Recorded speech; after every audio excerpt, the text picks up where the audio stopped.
Muito bem, gente, começa agora mais um episódio do seu podcast no contexto, sua experiência semanal de estudo da Bíblia, é claro, baseado na lição da Escola Sabatina Jovem. Estamos tendo aqui a oportunidade, o privilégio de passar uma temporada inteira falando sobre conexão, como fortalecer o nosso relacionamento pessoal com Deus. Estamos tendo a oportunidade de parar, de pensar em coisas elementares importantíssimas para a nossa vida espiritual, nosso relacionamento pessoal com Deus. Estamos conversando sobre oração e o último episódio foi incrível. Esperamos sinceramente que de alguma forma esse bate-papo aqui te estimule, te motive, te inspire, né, te impulsione a ter uma vida de oração. Hoje a gente vai estudar mais um exemplo de alguém que tem muito a nos ensinar sobre esse assunto e espero que você esteja aproveitando ao máximo esse conteúdo. Quero agradecer você que acompanha, compartilha de algum lugar aqui de São Paulo, do Brasil ou do mundo. E esperamos sinceramente que esse conteúdo te estimule, te motive a fortalecer aí a sua vida pessoal, de relacionamento, de conexão pessoal com Deus. Tá bom? Eu estou hoje aqui, mais uma vez, com uma turma muito especial. E, aliás, eu queria só abrir um parênteses, tá bom? Lembrando que esse conteúdo está sempre agora disponível a partir do canal da Paulista Sul, tá bom? Você acompanha lá, Paulista Sul, canal do YouTube, tá muito legalzinho lá, você acompanha esse conteúdo. E também no nosso Instagram, Jovens Adventistas APS. Eu estou invertendo aqui só para lembrar que esse conteúdo está sempre disponível no início de cada semana.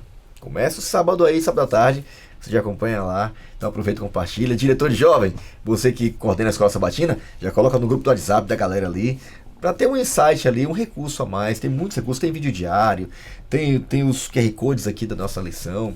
E também tem o podcast no contexto, que é um recurso aí adicional para poder, não é para substituir o estudo do seu pessoal da lição, tampouco da Bíblia, mas ser um recurso a mais aí para você poder aprofundar o seu conhecimento no tema de cada temporada. Fechou? Bom, eu tô com ela, gente, ela tá sempre nos bastidores, ela na realidade nos ajudou coordenando durante muito tempo, ainda ajuda, inclusive, nos cortes da semana, ela é quem está publicando, tudo o contexto envolvendo o podcast também, já nos ajudou bastante na nossa última passada ali pela Paulista Leste, nas mídias sociais, ela ama esse ministério, e ela é casada com o Leandro, ela é uma maranhense arretada, e tem feito um lindo trabalho aqui também, ama o Ministério Jovem, e tem sido um braço forte aqui também no podcast no contexto. Mais uma vez, bem-vinda, Andressa Castro, ao podcast no contexto. Um privilégio te receber aqui, tá? Eu que agradeço mais uma vez de estarmos aqui, né, juntos. Ele mudou, né? A gente vai junto aí ajudando. Mas para mim é sempre uma alegria poder servir juntamente com vocês, como eu sempre falo, né? E nós estamos aqui de novo no podcast com ela, que no último eu fiquei assim, ó, sem palavras para tudo que ela falou. Estamos aqui com a Júlia, ela é a regional da 7ª região, né? Estou aprendendo, porque falo 7ª, eu me lembro de lá, da 7ª região. Ela é casada com o Fernando e ela é professora e terapeuta. Seja bem-vinda, São Paulo. NASP São Paulo. Professora de quem será? Eita, Deus! Será? Depois a gente conversa um pouquinho pra ver se ele é bom aluno na aula. Muito obrigada, Andressa, pela apresentação. Tô muito feliz de estar aqui mais uma semana. Muito honrada. Queria, inclusive, mandar um beijo pra galera da 7ª região também. Vocês são muito especiais pra mim. E hoje a gente tá aqui dividindo a mesa aqui, o nosso bate-papo, com alguém que é muito importante também, porque ele é filho do chefe. Então, é alguém muito importante, que é filho, leva o nome também, que é o Fabrício. A gente chama ele carinhosamente como Fabricinho. O Fabricinho é um jovem que veio junto ajudar bastante aqui a gente também, junto com a família. A gente tá muito feliz de ter você aqui com a gente. Ele que é aí um futuro psicólogo, que é meu aluno também. Muito feliz de estar dividindo aqui. Responsabilidade, hein? E tá aprendendo com o aluno também. E é o Fabricinho que tá aqui com a gente, nos honrando com a sua presença aqui mais uma vez. Seja muito bem-vindo, Fabricinho. Obrigado, Júlia. Foi uma surpresa pra mim, viu? Quando eu mudo a professora da turma. Aí era uma matéria que eu já não entendia nada, né? Mas depois a Júlia, eu entendo um pouco mais que nada. Mas é muito bom estar aqui. Também tô aqui com meu pai, que é apresentador, pastor. E também meu pai, é um prazer estar aqui com o senhor. Obrigado pelo convite. Que bênção, prazer nosso, filhão. Só um testemunho aqui, viu, Júlia? Ele chegou em casa, né? A matéria estava no laboratório, né? Dando lá aula, né? e com o cérebro lá apontando cada lugar, onde cada emoção na prática funciona. E ele chegou em casa, veio de noite, cansado, falou assim, agora eu entendi! É verdade. Que bom, tá? é Deus que tá usando. Amém, muito bom. Um abraço pra galera do NASP também, uma igreja muito forte, a juventude muito forte também ali. Faz um trabalho muito lindo. Aliás, tem uma das maiores caravanas do nosso campo, a maior caravana do nosso campo aí que vai pro Maranata São Paulo, tá lá do NASP. Aqui do Campo São Paulo. Muito bom estar com vocês também, tá?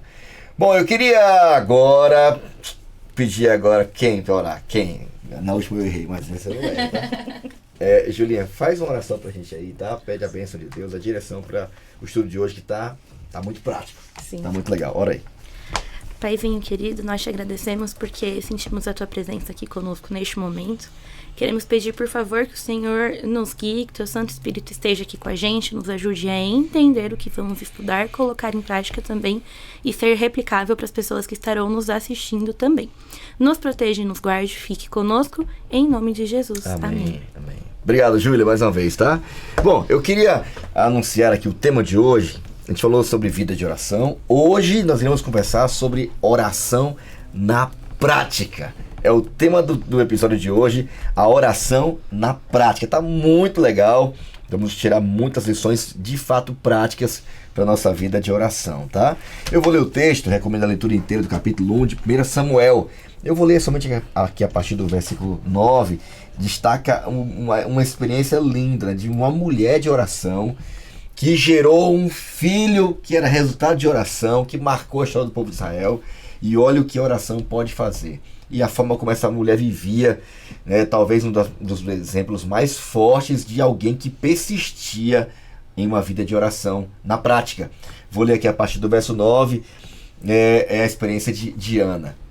Certa vez, quando terminou de comer e beber em Siló, estando o sacerdote Eli sentado numa cadeira junto à entrada do santuário do Senhor, Ana se levantou e com a alma amargurada chorou muito e orou ao Senhor e fez um voto dizendo: Senhor dos exércitos, se tu deres atenção à humilhação da tua serva, te lembrares de mim e não te esqueceres de tua serva, mas lhe deres um filho, então eu dedicarei ao Senhor por todos os dias de sua vida, e ao seu cabelo e a sua barba nunca serão cortados. Verso 12. Enquanto ela continuava a orar diante do Senhor, Eli, que era o sacerdote na época, observava sua boca como Ana orava silenciosamente. Seus lábios se mexiam, mas não se ouvia a sua voz. Então ele concluiu o seguinte, pensou, que ela estivesse embriagada. E lhe disse: até quando você continuará embriagada? Abandone esse vício, mulher. Verso 15, Ana respondeu: não se trata disso, meu senhor. Sou uma mulher muito angustiada, não bebi vinho nem bebida fermentada, eu estava derramando minha alma diante do Senhor. Verso 16 e último: não julgueis tua serva, a tua serva, como uma mulher vadia. Estou orando aqui até agora por causa da minha grande angústia e tristeza. Talvez Ana seja um dos maiores exemplos, de alguém que persistiu na oração. E você vê nos versos seguintes, Deus atendendo a sua oração, a alegria delas, que Eli, quando ela explicou o que estava fazendo ali, ele se tocou do que de fato estava acontecendo, e disse: então vá em paz, e que o Deus de Israel conceda o que você pediu. Então ela disse: espero que ele seja benevolente comigo, para com tua serva. Então ela seguiu o seu caminho, comeu, e o seu rosto, achei legal isso aqui, a expressão dela, a cara dela já mudou na hora, não estava mais abatida. Já de cara, na prática, a oração muda o rosto, a oração muda a feição, a oração muda a postura, a oração ela muda a nossa realidade.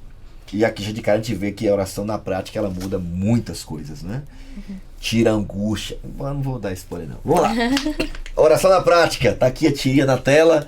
E eu queria ouvir de vocês qual foi a impressão. Um de cada vez para não causar tumulto. Tá bom, então. Eu vou fazer um parênteses, sobre a tirinha com Elias. Por que Elias? A primeira vez que Elias é citado lá em 1 Reis 17, fala que Elias foi lá e falou com Acabe que não iria chover até que ele falasse. Beleza, foram 3 longos anos até voltar a chover. Uma coisa interessante que eu aprendo disso aqui é que, assim como Elias, Ana nos ensina uma coisa muito importante. Ana ensina uma coisa que eu fiquei pensando depois, né? A beleza de esperar em Deus. Por que isso? Porque Ana, ela tava lá sofrendo, tava lá chorando, tava lá, igual acabou de citar aqui no verso, né? Tava lá sofrendo porque ela queria ter um filho. Naquela época, ter um filho era muito mais importante do que, tipo, hoje, né? Porque muitas vezes, hoje quase ninguém, assim, vamos perguntar pra algumas pessoas, tem gente que nem quer ter filho. Mas naquela época era uma questão de honra, era uma questão, tipo assim, do casamento dela tá em jogo, se ela tivesse filho ou não. Continuidade, inclusive. Exatamente. Então, ter um filho pra ela representava muita coisa. E engraçado que, tipo assim, no momento a gente vê Ana se reclamando com Deus, ou tipo assim, lá, gritando com Deus, por que você não deu filho e tudo mais. Ana tava lá com a posição humilde e ensinou uma coisa que me fez pensar muito. A beleza de esperar em Deus. Muito legal. E aí, gente? Eu pensei aqui, com base no que o Fabricinho estava falando, a questão da espera, realmente. A beleza de esperar em Deus. Que às vezes a gente ora, a gente acha que as coisas vão se resolver assim. E o pedido dela é muito bonito, né? A respeito de um filho. Então eu vejo na prática muitas pessoas orando a respeito disso, né? Mas não tem aquela questão de esperar. E quando ela fala assim, obrigada, Senhor, a espera foi recompensada. Então, assim, mesmo que talvez demorou, vamos se dizer, talvez 9 meses ou mais, não sei, para que fosse ali atendida a oração dela, ela está feliz com a resposta que Deus deu. E às vezes a gente quer assim, as coisas se resolvem, e muitas vezes quando Deus responde aquilo que é bom pra gente, se a gente não tem uma conexão com Ele direta, a gente não consegue reconhecer, né? E acha algum detalhezinho ali no meio do caminho. Quando eu olhei pra essa tirinha, pra esses 3 quadradinhos específicos, eu dei uma separada, que no primeiro ali, a Ana, ela pede. Ela tá ali aparentemente na casa dela, orando, pedindo. No segundo, ela insiste. Senhor, não se esqueça, não esquece de mim, eu queria muito ter o filho. E em terceiro, ela agradece. Ela reconhece, como a Andressa falou, que era o pedido que ela tinha. A gente vê que a oração de Ana, em nenhum momento aqui ela parece ser superficial. É uma oração constante. É uma oração que a gente vê que tem intensidade. E aí isso me fez parar um pouquinho pra pensar como que tá a nossa oração. Será que a gente tá orando com intensidade? Será que a gente insiste naquilo que a gente quer pedir pra Deus? Ou será que a nossa oração tá sendo aí um pouco mecânica? Então, na prática, como é que tá sendo a oração? Porque só saber, conhecer sobre a oração, igual a gente viu na lição lá de semana passada, não é o bastante se a gente não praticar. E aí aqui Ana mostra que a gente precisa praticar. Se a gente pratica, a gente pode agradecer lá na frente. Muito legal. Eu fiquei pensando na minha vida, sabe? Tem algumas orações que a gente faz pra Deus, e Ana talvez seja um grande exemplo disso aqui, né? O texto diz que ela fez um voto com Deus, cara. Achei isso muito louco. Eu fico tentando imaginar, às vezes, Deus olhando a gente pedindo, e Ele, como vê tudo, né? Ele viu tudo, né? Assim, você não sabe nem o que tá pedindo, cara. A gente pede tanta coisa, nada a ver pra Deus. Ou às vezes a gente pede, né? Recebe, e a gente não mantém nossa palavra. Eu tava pensando na minha vida. Um dia eu pedi pra ser pastor, orei por isso, né? Encontrei um amigo depois de 15 anos no internato, que eu voltei onde eu me formei. E foi muito marcante aquele momento, ele contando pra mim como marcou pra ele. Eu trabalhava na padaria, fiz muita coisa lá, mas eu era padeiro quando eu cheguei da escola. E eu acordava mais cedo pra ler a Bíblia, pra orar, orava, saía cedo. E ele disse pra mim, depois de anos, cara, tu não tem noção do quanto me impactou na minha vida ver você se dedicando assim pra buscar a Deus. Você não tem noção. Até hoje eu lembro disso, ele lembrando. Você saía pra orar debaixo das árvores. E ele falando assim, que uma das coisas que mais me impactou... Um abraço, hein, Chicão? Você tá ouvindo esse podcast em algum lugar aí. E tem um carinho muito especial por ele. E ele falou assim, olha, o que mais me mexeu comigo quando você chegou aqui, você já sabia o que queria. Você queria ser pastor. Você estava no ensino médio, parecia já um teologando, já... Que eu cheguei, já ia para as práticas pastorais e tal. Não ficava no ambiente da escola. E eu fiquei pensando nisso, né? A Ana fez um voto, ela pediu, no caso de Ana, era um filho, né? Um dia eu pedi para Deus, né? Deus colocou isso no meu coração. E eu fiquei pensando, tem que honrar esse voto. Tem que ir até o final. Tem que fazer valer a pena, né? E eu fico tentando imaginar a Ana. Depois o Samuel já ficou, né? Já ficou um tempo com ela. Depois entregar seu filho no templo, cara. Ficar longe dele, só ver ele, quem sabe, em cada festa anual. não foi uma coisa assim tão simples, né? Mas ao mesmo tempo ela foi bem honesta com Deus. Se o Senhor me der um filho, eu vou consagrar ele ao Senhor.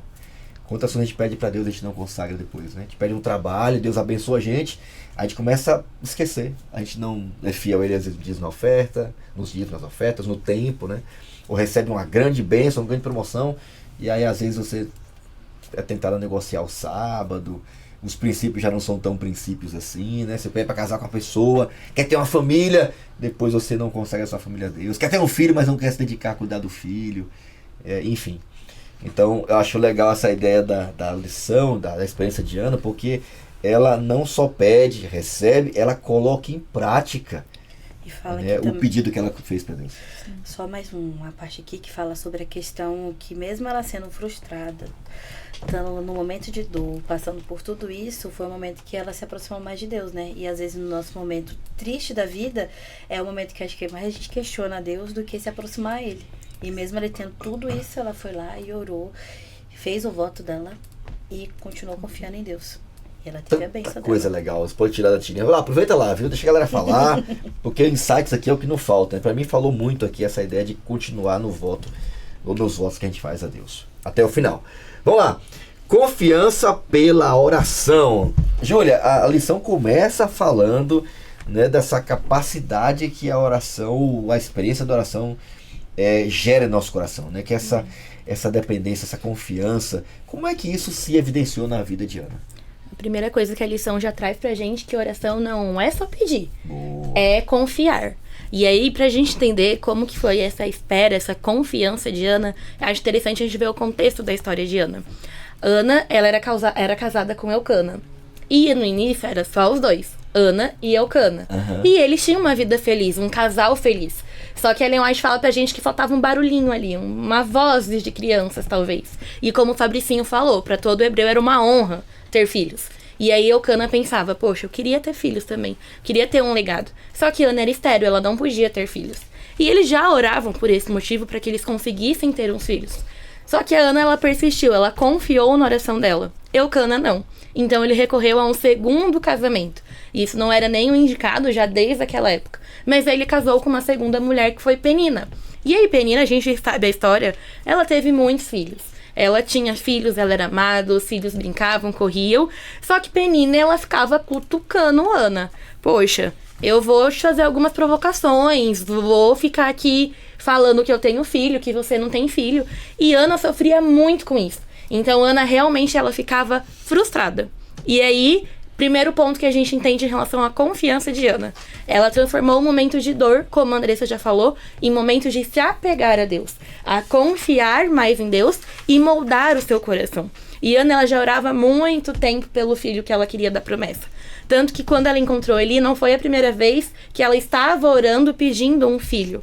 Não, na verdade ela já estava aí há um tempo já orando, só que chegou aquele momento em que eles estavam lá na festa e Penina provocou muito Ana, e Ana falou, eu não aguento mais, eu tô no meu limite. E aí Ana foi até o templo, ela chorava, ela estava amargurada, e ela clamava a Deus para receber um filho.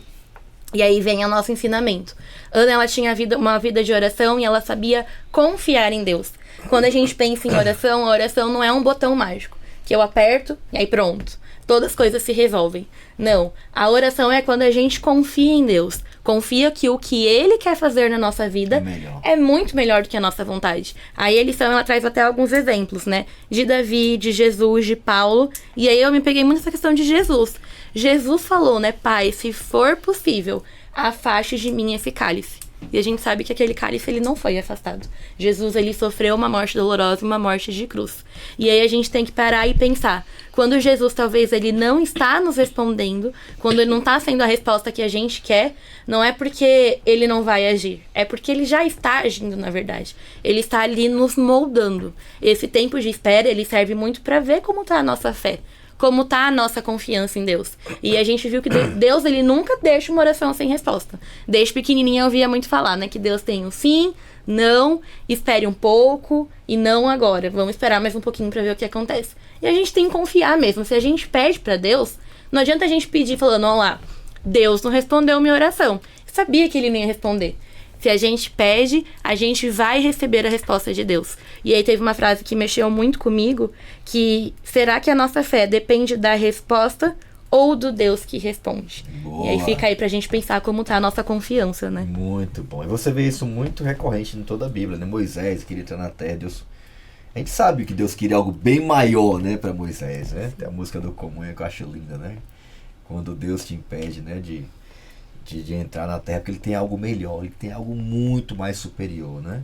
Você está pedindo por um relacionamento que Deus, cara, não vai ser bênção para você não, cara. Sim. Mas se eu tivesse aquele emprego, e às vezes a gente fica o tempo todo só focado no que a gente quer, não é? Mas na realidade Deus, ele não só ouve, ele responde, mas ele responde da melhor maneira possível.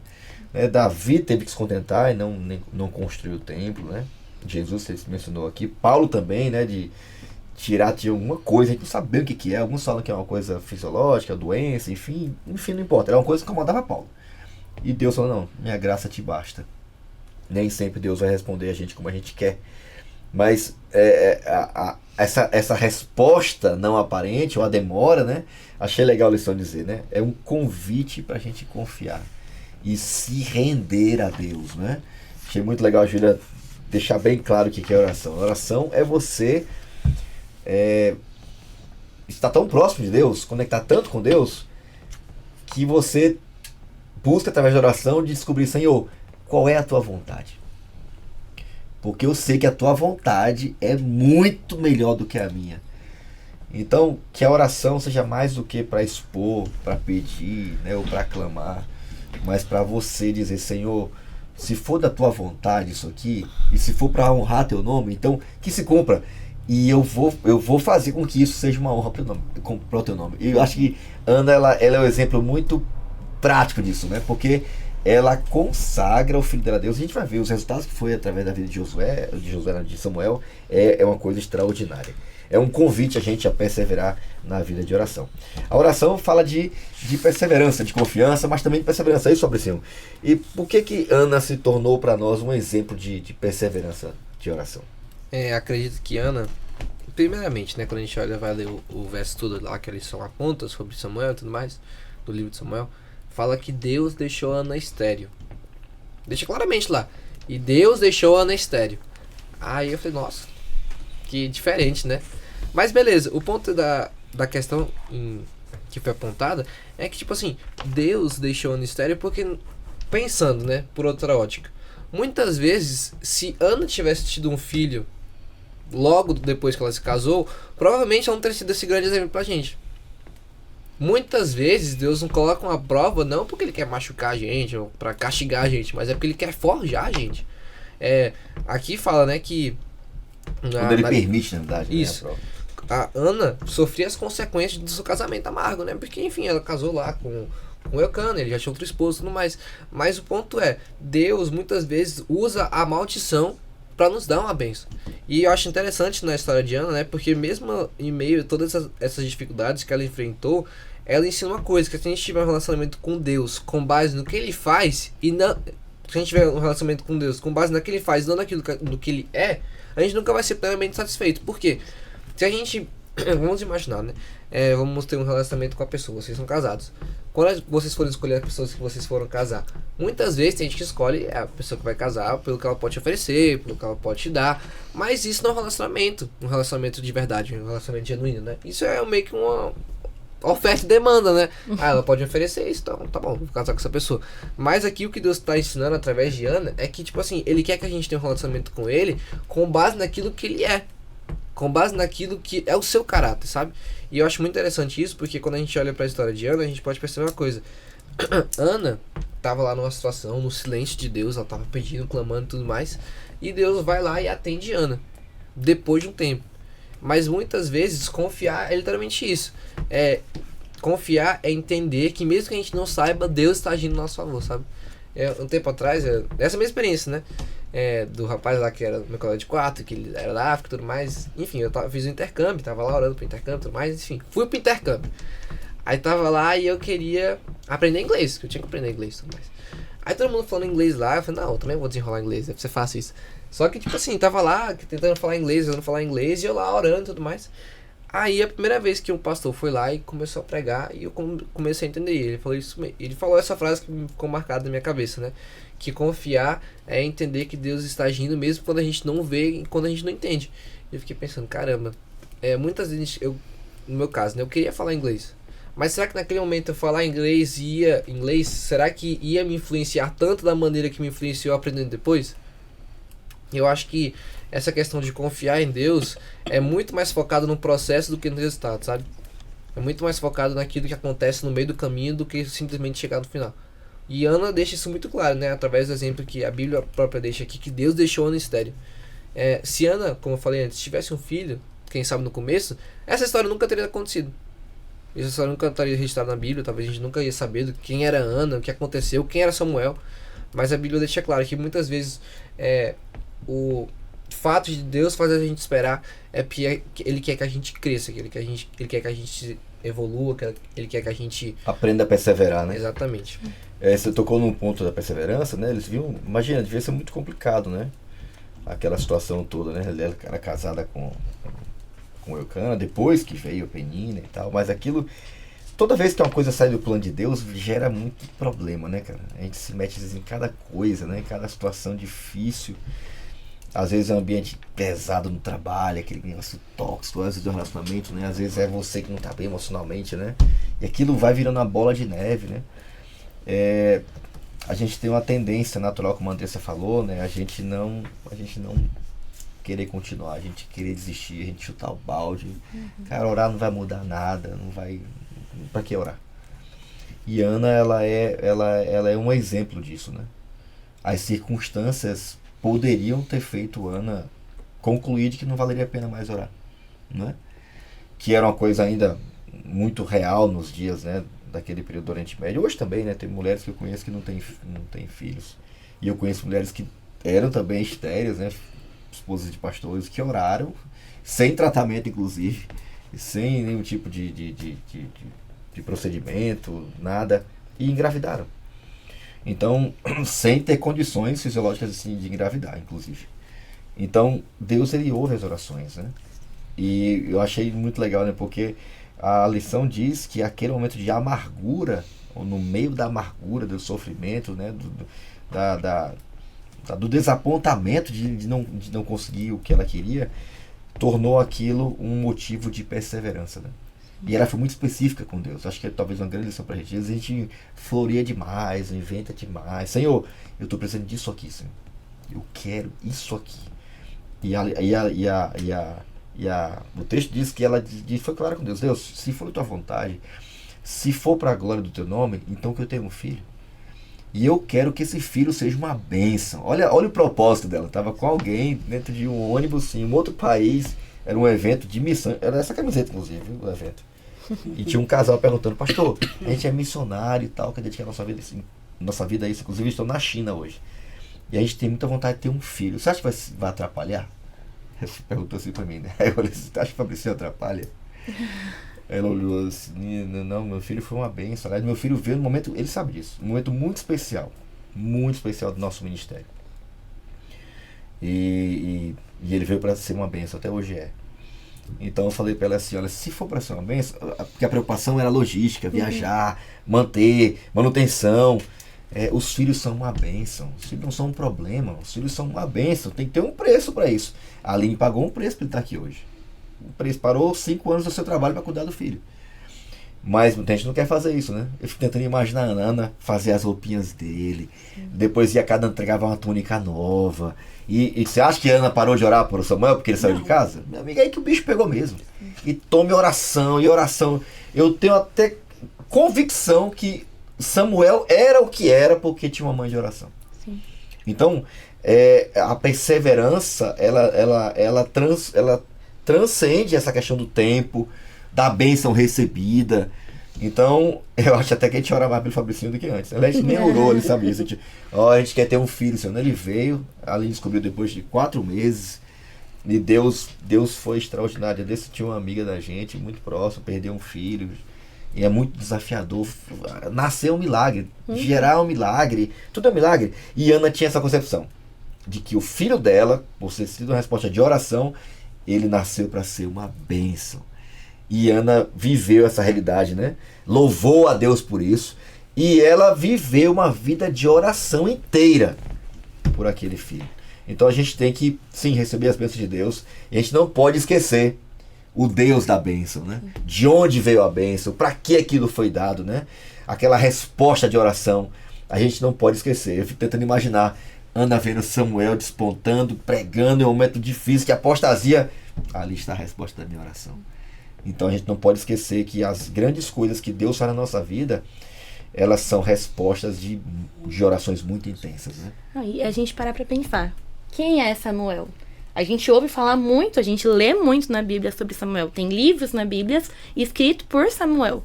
E a gente para e pensa assim, se talvez Ana não tivesse passado por esse processo, ela não teria prometido a Deus consagrar o filho dela.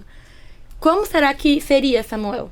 Será que Samuel seria essa bênção que a gente viu que ele foi, tanto não só para o povo ali de Israel, mas até para a família dele também, e muito além disso? Se ele não tivesse sido, quem sabe, consagrado ao Senhor, se Ana não tivesse passado por esse momento de perseverança, esse momento difícil, será que Samuel, a gente poderia dizer que ele estaria salvo? Então, talvez essa dificuldade que ela passou foi muito difícil para ela. Ela sofreu. A Bíblia fala que ela estava angustiada, passando por momentos difíceis. Mas talvez esse momento de dor que ela passou, esse momento de espera para ter a oração respondida, pode ter valido a salvação do filho dela. E aí, uma vez, quando eu era mais nova, eu ouvi a frase de que às vezes o nosso não, que a gente recebe, ou o nosso espera um pouco da nossa oração, está sendo para salvar a vida de alguém. E aí eu pensava, nossa, mas que injusto isso. Por que eu tenho que sofrer para alguém ser abençoado? Para alguém receber alguma bênção? Às vezes a gente não entende. Mas nós estamos aqui para sermos testemunhas, para a gente glorificar a Deus. E a gente vê que essa perseverança de Ana, essa oração de Ana, ela serviu de testemunha e serviu como bênção para o próprio filho dela. Para quem será que a gente pode estar fazendo bem por estar perseverando? Talvez você tenha alguma oração aí que não foi respondida, você não entende, você está brigando com Deus. Mas talvez esse espera um pouco que você está recebendo neste momento, está sendo para servir de bênção na vida de alguém e para moldar a sua fé e a sua vida com Deus também. Muito, muito legal. Então, persevere na oração, tá? Persevere. Aliás, a lição menciona, né, Andressa, essa questão do aparente silêncio, né? Imagina quanto tempo Ana orou por Samuel, né? E talvez você esteja orando por alguma coisa, por algum desafio, por algum conflito que está passando. Não vê as coisas mudando, está sendo tentado até a parar também. E quem sabe isso te incomoda o fato de Deus parece que não fala nada. Tem uma música que eu acho linda, né? Diz que até o silêncio de Deus é eloquente. Até o silêncio dele é eloquente. Mas o que podemos aprender com esse aparente silêncio que Ana está vivenciando? A confiar, né? Simplesmente confiar. Porque, com base em tudo que vocês falaram aqui, da vida sofrida e todas as coisas, a espera, confiar. É uma coisa que a gente muitas das vezes não tem, a confiança, né? A gente tá sofrendo no silêncio, a gente se nega ali em todos os aspectos, não quer rasgar o seu coração diante de Deus, e você simplesmente esquece de confiar. E ela nos ensina, através da postura dela, a confiar, né? Então, e também dentro de tudo isso, a gente tendo uma base ali na questão da Bíblia, como a gente deve buscar a Deus, a forma como ela buscou a Deus, entendeu? Como ela se colocou ali para buscar a Deus. Muitas das vezes até foi dentro do seu coração verificar se tinha alguma coisa que estava ali, talvez prejudicando, não sei, né? Que às vezes a gente é humano, às vezes a gente pensa assim, Senhor, será que eu tô com alguma coisa que tá me proibindo de receber essa bênção? Impedindo. Né? Impedindo, né? Mas ainda assim, ela permaneceu, né? E a Bíblia nos mostra que a gente tem que permanecer confiando nele, tendo perseverança, e o principal é orar com fé, né? Que foi o que a gente já falou aqui do começo, mesmo talvez ali à espera dela, ela sem saber o momento, né? Ela indo lá, entregando a túnica dele, tudo que ela imaginou para a vida dele ali, eu acho que em nenhum momento passou na cabeça dela assim, será que eu não vou ter? Porque eu acho que se nesse momento passasse isso, eu acho que todo o propósito para a vida dele não teria sido concluída, né? E aqui fala tipo assim, lembre-se de que Deus vê o quadro completo e sabe o que é melhor para nós. Então isso para mim me pega muito, porque muitas das vezes eu já passei por alguns desertos e eu não consegui confiar. Não consegui confiar e eu achava que eu mesma conseguiria escrever o quadro da minha vida, resolver, não vou puxar esse pauzinho pra cá, pra ali, vai dar tudo certo. Mas Deus, ele vem e fala, né? Basicamente isso. Fala assim, a minha graça é o suficiente pra você. Então, assim, no momento que eu estava passando ali, eu me encontrei mesmo com esse versículo aqui e eu falei, tudo bem, Deus, eu vou confiar. E quando a gente começa a confiar, as coisas começam a fluir. A nossa vida é mudada. Através da nossa dor que a gente passa, a gente gera um testemunho para outras pessoas. E é aquilo que você falou. Às vezes a gente está aqui chorando, orando, sem entender, mas através do que a gente está passando, muitas pessoas pegam a nossa referência ali, né? Então, assim, é muito importante ter confiança em Deus, independentemente da situação que a gente esteja passando. Por mais que é difícil, né? A gente fala assim, vamos confiar, mas ter confiança em Deus. Muito da hora, né? A gente quer dar um grande testemunho, mas às vezes não quer pagar o preço, né? Não está disponível. Para esse testemunho realmente acontecer, né? A confiança é um dos pontos mais importantes, talvez, essa questão do aparente silêncio, né? A lição menciona aqui vários textos, muito legal, gente. Olha, busque a vontade de Deus, não a sua, né? Jesus falou sobre isso quando a gente fosse orar. Examinar bem nossas motivações, né? Porque Deus não julga a gente só por aquilo que a gente está demonstrando, julga pelas intenções, né? A gente pede tanta coisa, né? E Deus conhece nossas intenções. Então Ele não vai te dar o que vai te fazer mal. Pode esquecer. Ele te ama. Então é muito importante que você primeiro também examine as suas próprias intenções, que Ele conhece nossas intenções. Verifique se há algum pecado, né, acariciado. Isso é importante também, porque Ele faz a separação entre nós e Deus. Às vezes nosso pecado não muda Deus, mas muda a gente. Então a gente mais egoísta, o nosso pedido fica deturpado. Ore com fé, permaneça em Deus, na sua palavra, mantenha a oração humilde, né? Persevere na oração, perdoe os outros, lembre-se que Deus vê, a Andressa mencionou o quadro completo, né? Ele sabe que todas as coisas cooperam para o bem daqueles que o amam, né? Jeremias 29:11 diz que Deus tem um plano, né? Um plano de paz, não quer o nosso mal, para dar o fim que a gente tanto deseja. Deus quer a nossa felicidade, Deus não quer o nosso mal. Ele quer o nosso crescimento, não quer nada entre nós e Ele, né? E essa ideia, né, de que a gente, às vezes, nem sempre, na maioria das vezes, não vai ter resposta no tempo que a gente quer, do jeito que a gente quer. E que bom que não é assim, né? Porque, na realidade, o que Deus quer fazer com a gente é que a gente persevere, que a gente dependa dEle, espere nele, nessa confiança de saber que Ele sabe o que é melhor para nós. Ele vai responder no tempo certo, na hora certa, do jeito certo, para a glória dEle, para abençoar a nossa própria vida. E aqui achei legal, a lição termina dizendo assim, nessa parte aqui do comente. Às vezes nossa jornada de fé, em meio às provações, oferece esperança a outras pessoas que precisam ver o nosso exemplo de confiança em Deus nas circunstâncias mais desafiadoras. Hoje a gente olha para Ana e pensa, cara, eu quero ter uma vida de oração assim. Sim. A gente olha para Ana e, cara, eu quero, quando Deus me abençoar, Deus me responder, eu quero dedicar essa resposta de oração para Deus. A gente olha para a vida de Jó, para a vida de João Batista, que não viu nenhum milagre de Jesus, manteve a sua fé numa prisão. Para Paulo, né, que passou por tanta coisa, mas morreu, teve a cabeça arrancada, mas morreu dizendo, eu confio em Deus, eu terminei minha carreira. Esse tipo de fé que Deus quer da gente, que não nasce do dia para a noite, não é esse hoje que a gente faz assim, bota e tá prontinho. Ele requer tempo, dedicação e espera, né? Em que momentos você já sentiu que as suas orações não eram respondidas? E aí, como é que você reagiu? Você continuou? Que lições você extraiu dessa experiência? Fica a dica aí, tá bom? Parar, refletir sozinho. Quem sabe está esperando a resposta de oração já há muito tempo. E eu espero que você continue, persevere, tá bom? Porque Deus, ele responde. De alguma forma ele vai responder. Só tenha certeza de uma coisa, tá? É pro seu bem, é pro seu crescimento, é para que você aprenda a aprofundar a sua confiança nele. A palavra-chave da semana, gente, é clamor. Então, aprender com um exemplo positivo de outras pessoas é uma oportunidade valiosa para o nosso crescimento espiritual, não é? Talvez a forma mais sábia de você viver no mundo é aprender com o exemplo dos outros. Talvez até com o erro dos outros, né? Mais fácil, né? Ou com a perseverança, né? A vida de oração daqueles que nos precedem devem nos ensinar grandes lições. Como a Diana hoje também, né? Para a gente também ter essa experiência de entender que Deus, Ele quer que a gente persevere em oração. A palavra-chave da semana é clamor. Julinha, teu texto, a palavra. Bom, eu escolhi aqui o versículo que está lá no livro de 1 Crônicas, no capítulo 4, versículo 9 e 10.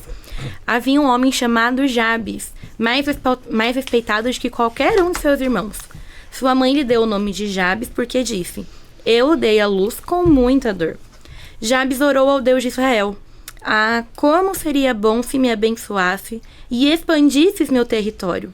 Sê comigo em tudo que eu fizer, e guarda-me de todo mal e aflição. E Deus atendeu o seu pedido. Um dos motivos que me fez escolher esse verso é porque o meu cunhado se chama Jabes. E aí, além de ser aí uma lembrança dele, é uma história muito bonita porque a gente ouve falar o nome de Jabes somente nessa vez na Bíblia. É a única vez que a história dele é mencionada. E ele é mencionado porque ele fez uma oração intencional. Ele clamou com um propósito. E a oração dele foi respondida. Ele queria expandir as fronteiras para abençoar outras pessoas também. Por isso que a minha palavra que eu escolhi foi propósito. Que a gente possa clamar com propósito. Muito legal. Me abençoa, né? Alarga minhas fronteiras. Imagina, né? Ele nasce no momento de dor e sofrimento, né? Causou muita dor a sua mãe, né? E decidiu tornar aquela dor, aquele sofrimento em uma bênção. Uma bênção. É isso aí. Propósito. Orar, clamar com propósito. Fabrício, teu texto, a palavra. Meu texto está em Esdras, verso 10, capítulo 10, verso 1. Enquanto Esdras estava orando e confessando, chorando prostrado diante do templo de Deus, uma grande multidão de israelitas, homens e mulheres e crianças reuniram-se em volta dele e também choraram amargamente. A minha palavra é até um pouco engraçado, mas a minha palavra é gritar. Por que gritar? Porque muitas vezes, tipo assim, quando a gente quer uma coisa mesmo, a gente não fica orando assim pra Deus como se fosse uma oração antes de comer. A gente ora pedindo mesmo, com vontade e tudo mais. Com fervor, né? Exatamente. E Esdras, aqui nesse momento que ele estava orando em frente do templo, estava gritando a Deus, estava pedindo uma resposta, estava chorando. E é isso que Deus quer que a gente tenha, um relacionamento de verdade, um relacionamento sincero com Ele. Muito legal. Gritar, clamar, propósito. Teu texto, tua palavra, Andressa. Bom, eu fiquei com Neemias, capítulo 1, de 4 a 11. Mas acredito que o versículo 4 ele já fala por si só tudo, né? Quando eu vi essas coisas, sentei-me e chorei. Passei dias lamentando-me, jejuando e orando ao Deus dos céus. A minha palavra é sinceridade, né? Porque diante de todas as coisas que ele passou, ele basicamente, ele jejuou, ele orou, né? Então ele teve que chegar até Deus com a sua sinceridade, expor aquilo que estava acontecendo, né? Que muitas das vezes a gente não consegue. Mas assim, sinceridade pra mim é a palavra aqui na base. Muito legal, sinceridade, né? Poderia inclusive esconder, né? O motivo, o rei perguntou: por que você tá triste? Eu tô triste por isso. Meu povo tá lá, tá tudo detonado, tá sendo perseguido, minha cidade tá destruída. Mas ele aproveitou a oportunidade, né? Pra, além de chorar, além de jejuar, para pedir, né? E Deus ouviu a sua oração. Então clamou com sinceridade, com propósito, derramar, gritar, né? Jesus orou, gritou da cruz, não é? Também quando não entendia nada, né? Quando estava lá no meio da escuridão, assumindo nossos pecados, né? Por que eu me sinto tão sozinho? Por que eu estou tão angustiado? E às vezes nós temos que ser literalmente assim com Deus, né? Ana, ela foi lá de Deus e chorou mesmo. Mesmo que o pessoal do redor, o próprio sacerdote, a gente já sabia que estava também longe de Deus, nem ouvia mais a voz de Deus. Aliás, em um tempo que ninguém ouvia mais a voz de Deus, um garoto que foi resultado de oração ouviu a voz de Deus. Ouviu e se tornou, inclusive, a boca de Deus, né? Um profeta, um juiz à sua época, porque era resultado de oração. Então que a gente seja sincero com Deus. Pode chorar, pode clamar, pode se angustiar, mas na presença dele. Isso é o mais importante. Tá bom? Caminhando agora para o final, nosso tempo também está voando aqui. Você sabe que oração é uma coisa aparentemente muito subjetiva, né? Ah, tua oração é fé e tal. Mas ela é muito mais prática do que nós imaginamos, né? Mas mesmo assim, isso está banhado, né? Permeado, né? De muitas dúvidas, né? Quais são as dúvidas mais recorrentes, Júlia, na prática, que vem à mente de alguém quando a gente decide ter uma vida de oração? A lição ela traz aqui pra gente algumas dúvidas que podem surgir. E o que acalenta meu coração é saber que essas dúvidas existem na vida de outras pessoas também. E a gente não precisa fazer distinção. Não é porque eu tenho fé que eu confio em Deus, que não vão surgir dúvidas. A diferença tá para quem eu vou levar as minhas dúvidas. Boa. Eu vou deixar que Deus, ele crie um diálogo comigo, ele converse comigo sobre as minhas dúvidas, ou eu vou deixar o inimigo talvez ir ali alimentando as minhas dúvidas, e essa dúvida acabar virando uma falta de fé. E aí a gente vê aqui algumas dúvidas que às vezes a gente pode fazer e que a gente tem que levar para Deus, porque ele mostra uma resposta pra gente. A primeira coisa que pergunta ali é por que orar se Deus já sabe de tudo? E aí a gente vê que foi igual aconteceu com Adão e Eva. Deus, ele já sabia onde eles estavam quando eles pecaram. Mas ele perguntou para que eles vissem a condição que eles estavam. Então, quando a gente ora, a gente conversa com Deus, nós estamos indo até Ele. Nós estamos buscando a Deus, nos rendendo a Ele. E Ellen White fala que quando a gente conversa com Deus através de oração, a gente abre as portas do céu. A gente tem acesso